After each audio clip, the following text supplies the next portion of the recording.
Emeka Eboegbune, Chief Information Officer at First City Monument Bank, is our guest today. Hello, Emeka. Hi. It's great to have you with us today. Thanks for making time. My pleasure. Your bank recently went through a merger with another bank, Yeah. and I guess there must have been issues. Just looking back, what were the key learning points that you can share with the rest of us? There are lots of them. I can imagine. But I think for me, the key ones were that the value of doing your due diligence. Yes. Okay?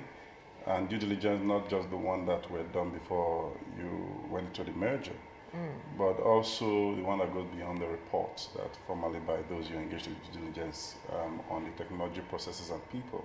Okay. From my point of view, also a little of the technology thinking and culture of the merging entity. I would say detailed planning is like very granular, detailed planning, and also testing. Okay. Those three aspects are just so key. If I look at the testing bit complements the planning, because when you plan, you are planning on a sheet of paper as it were. But when you test that plan, you now begin to see where there are cracks or where there are risks you need to manage and stuff like that. So if I were to look at it from that perspective, or specific, for example, when we were planning the whole cutover, Yes. okay, we had to do several pre-cutover tests. Okay, how would day one look like? How would our users be able to access the core banking application? Right. How would our customers, in fact, everything was from my customer point of view. Would our customers from both entities feel the difference? Okay. We wanted to eliminate that completely, at least from a services point of view. And the service is hinged and sitting on technology. Okay. So those are the questions we asked ourselves, and from there, we were able to know what we needed to do and how we needed to do it to achieve those objectives. Okay, interesting. So you've given us a general broad plan. Yeah. From a technology specific point of view, what would you say are the top 3 considerations, and from your own experience, this recent experience, and how did you address them? Okay. Even though it's technology, but usually every M&A is driven by business requirements. They always are. Business needs. So for me, my technology considerations are always from the business model. For example, one of I ask, how will this integration achieve the business strategy? How will we achieve the synergies we're supposed to achieve? Because somebody did some arithmetic to say, oh, if bank technology A has ABC technologies, and you if we bring both of them, we should be able to.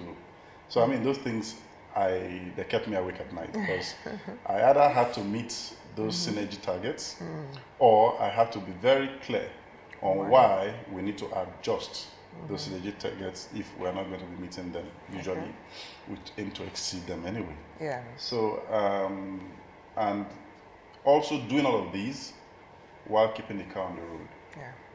Because you can't stop the business. You can't stop the business. The other business is still running. Yes. My own business is still running. Yeah. We still need to serve our customers. We still need to deliver our technology services. But at the same time, still thinking of how we're going to bring both of them together and not interrupt our services to customer. That was quite interesting. They were interesting times. Well, you can look back now with some relief, I'm sure. Yes, some level of relief. The challenges I face now are quite different, because tell us about that. From acquisition, you have a fully integrated entity. Sure. Now. So fully integrated for the last almost 2 years. Okay. The reality is that I always use the illustration of when typically two people are courting to get married. The reality before the marriage and after the marriage are often very different. are usually quite different. In as well as both of them plan. But what keeps the marriage going at the end of the day is that commitment and certain other things underlying it. So in the same thing for our merger. We tested. Yes, there was change management. Yes, everybody had been trained and all the other things and what have you. But when we got into it, we began to see other strains. For example, the bigger challenge we had was how, as more people have been trained, but FCMB, we had our own processes, ways of doing things, and application systems. Even though the other guys had been trained, the other entity had been trained, and they had used them, but when they were using it in front of a customer, it was a different scenario. Okay. When they were using it and perhaps there's a glitch in the system, how would they handle that scenario? Resolve it. Is a different thing. That no tests will simulate that. It actually depends on how the person, do they know our manual workarounds in case a particular system is not working the way it should? Those are some of the challenges we had to contend with and overcome. Okay. Now, what that meant was that post-integration, and everything was fine. We switched on the lights, everything was working fine. Every customer, their money, their balances were as they expected. All the loans were as it was supposed to be. We had to go down to the basics first, and those ones were fine. Then it became, how do we address the customer experience? So somebody comes, I need this, I need that.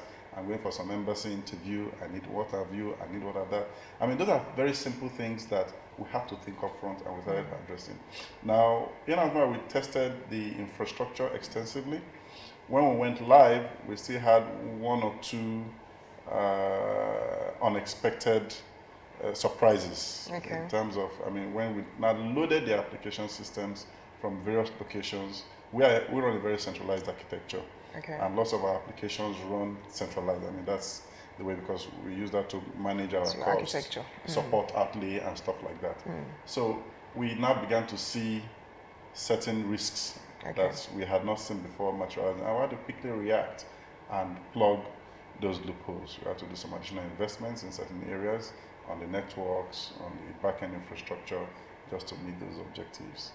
But I think one of the key lessons we learned, and which anybody who is doing, is that keep the channel of communication very open.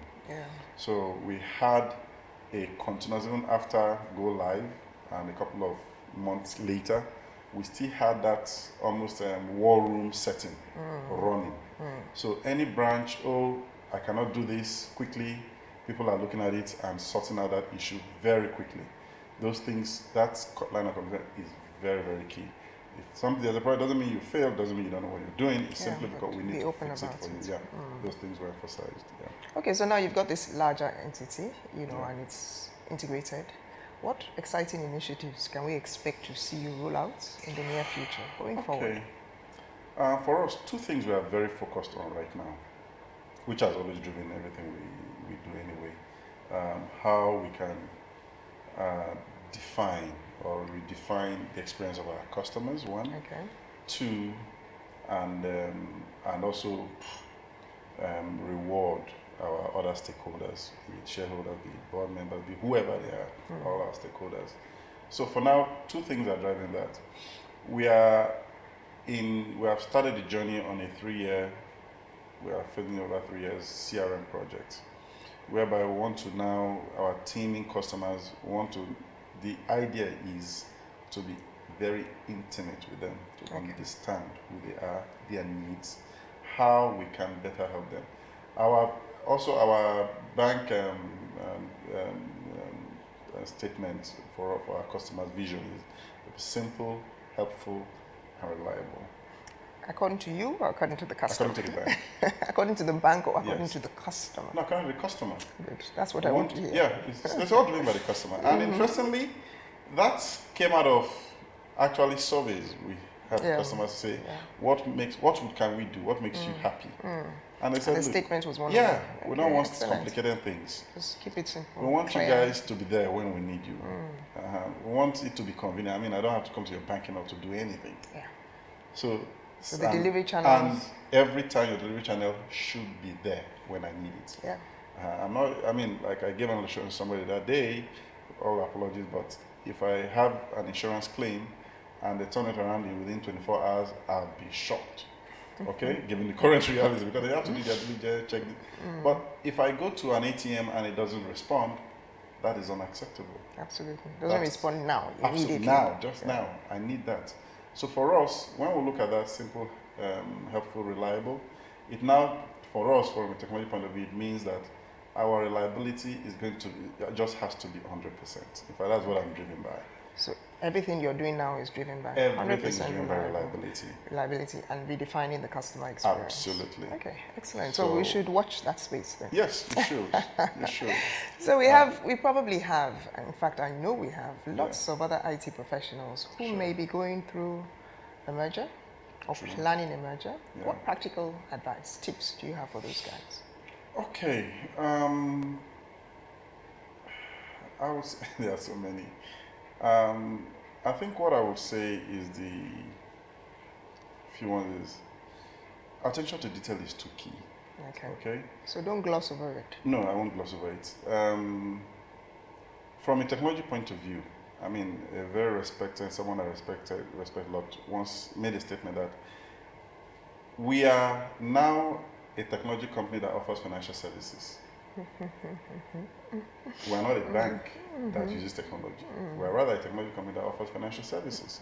So if we are such, any M&A, the bedrock of making it work is technology services. So that means that in as much as any M&A would have business direction, whatever, in reality, you as the technology professional is the one that is going to drive and determine largely the success or otherwise of it. Okay. Whatever the change person is doing, you need to know. The training person who is doing the training, you need to understand. The guys who are doing the new products that are going to be in the merger, you need to understand. Okay. The branding people that are whatever they are doing on the branding, you need to understand it, because these things all translate into your own requirements. Now, when you are planning also the cutover weekend, which is the big day, the big weekend or big day that you want to switch all the lights on, you need to also be in touch with the customer directly to understand what will they consider as key success factors. Or unsuccessful. It's not what you consider, because I mean, from a technology point of view, the system is working. But the person cannot get his statement history in the last 2 years. It means nothing to him. Okay, if you cannot go to an embassy with a statement of account, as simple as that is, you have failed. If you cannot go to an ATM and be able to get the right balance and be able to transact as it normally does, you failed. So all of that are things that you need to plan very, very carefully. We shouldn't fall into the trap of thinking this is my scope of work. The scope of work is the entire integration. Excellent. So be detail-oriented, really understand the details, be open, be involved. Yes. You're talking about the entire value chain and keep with it, communicate all of the time. These are some of the tips that Emeka has shared with us in this brief moment. Thanks for listening. Thanks for being here. Thank you.